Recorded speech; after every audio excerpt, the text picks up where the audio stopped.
प्रारंभ में ही मैं आपसे एक रहस्य बांटना चाहूंगा, एक ऐसे संत की कथा जिसके आने जाने का समय, जन्म स्थान और पूर्व जीवन आज भी पूर्ण रूप से स्पष्ट नहीं है। एक दिन अचानक घने जंगलों के बीच एक पेड़ के तले प्रकट हुआ। उसने कहा, डर ना करो, मैं तेरे पीछे हूं। लेकिन यह संत कौन था, क्यों आया और कहां गया, यह सवाल अनुत्तरित ही रह गया। अब मैं आपको उस कथा को एक नए रूप में आसान, रोचक और जिज्ञासु शैली में आगे बताऊंगा, ताकि आप उसकी रहस्यमयी यात्रा में खो जाएं।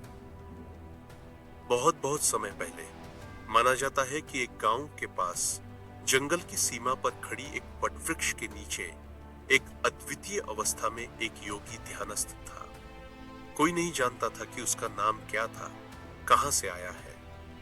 अचानक एक दिन वहीं एक कसाई या लकड़हारा आया और उसने पेड़ काटने की चेष्टा की।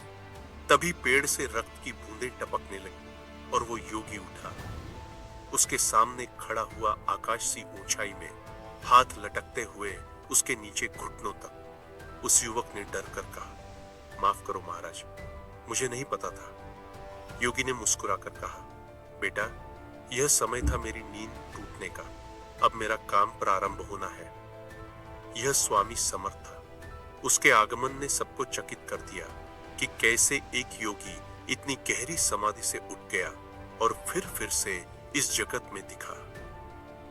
स्वामी समर्थ ने कहा था, मैं नदी किनारे से आया, तीर्थों घाटों से होकर। एक कथा के अनुसार उन्होंने हिमालय की घाटियों से, गंगोत्री यमुनों से दक्षिण की पुरी रामेश्वर तक यात्रा की। इस बीच उन्होंने न केवल सन्यासियों से सम्मिलन किया, बल्कि आम लोगों के बीच भी गए, नगरों में, गांव बस्तियों में, जहां लोग अपने दुखों के साथ बैठे थे। एक बार कहा जाता है कि उन्होंने किसी कुएं में पानी नहीं था, पर उन्होंने वहां एक जादुई रूप से पानी भर दिया। उनके चमत्कार सिर्फ दिखावा नहीं थे, बल्कि उन्होंने लोगों को यही समझाया कि वास्तविक चमत्कार आत्मा परिवर्तन और सेवा भाव में है। लगभग वर्ष 1856 में वह एक छोटे से स्थान अक्कलकोट, महाराष्ट्र पहुंचे। वहां उन्होंने लगभग 22 वर्षों तक निवास किया। इस दौरान उन्होंने सरलता और अनुग्रह से लोगों को मार्गदर्शित किया। बातें थीं कि उन्होंने कहा, जात पात की सीमाएं सोने से पिघलती जा रही है, और अपने भक्तों को यही सिखाया कि अहंकार छोड़ो, आपसी प्रेम बढ़ाओ। एक वटवृक्ष के तले उनका आध्यात्मिक निवास स्थापित हुआ, और आज भी उस स्थान को श्रद्धा से देखा जाता है। कहानियां ऐसी हैं कि सुनने वाला चकित हो जाता है। उदाहरण के लिए, एक गांव के समीप जो मठ था, वहां उन्होंने विश्राम किया। मठ का दरवाजा बाहर से बंद किया गया था, पर रात में देखा गया कि स्वामी बाहर नदी के किनारे बालू में खेल रहे हैं। मठ तो बंद था, लेकिन वे अचानक वहां से चले गए।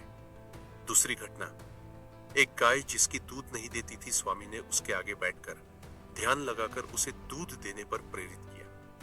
गांव वाले बोले, यह कैसे संभव है? इसी तरह एक और जगह उन्होंने कहा कि भूखे लोगों को भोजन देना है। उन्होंने थोड़ी सी राशि से इतना भोजन कराया कि अनेक लोगों को खिलाया गया। लेकिन उन्होंने यह भी स्पष्ट किया, शक्ति का उपयोग अपनी प्रतिष्ठा बढ़ाने के लिए नहीं होना चाहिए, बल्कि मानव सेवा कल्याण के लिए होना चाहिए।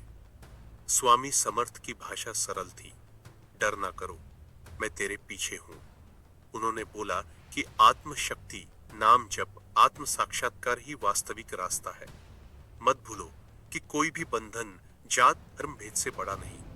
वे कहते थे कि तू जहां भी हो, जिस हाल में हो, यदि तुमने अपना मन शांत रखा, सेवा का हृदय रखा, तो मैं तुझे नहीं भूलूंगा।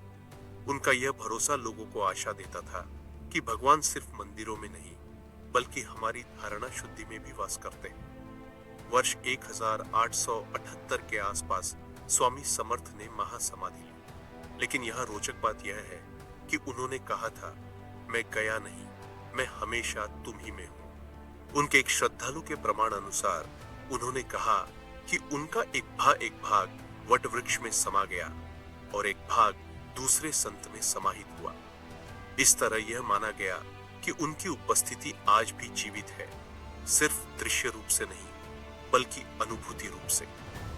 आज भी अक्कलकोट में उनकी समाधि के आसपास हजार हजार भक्त आते हैं।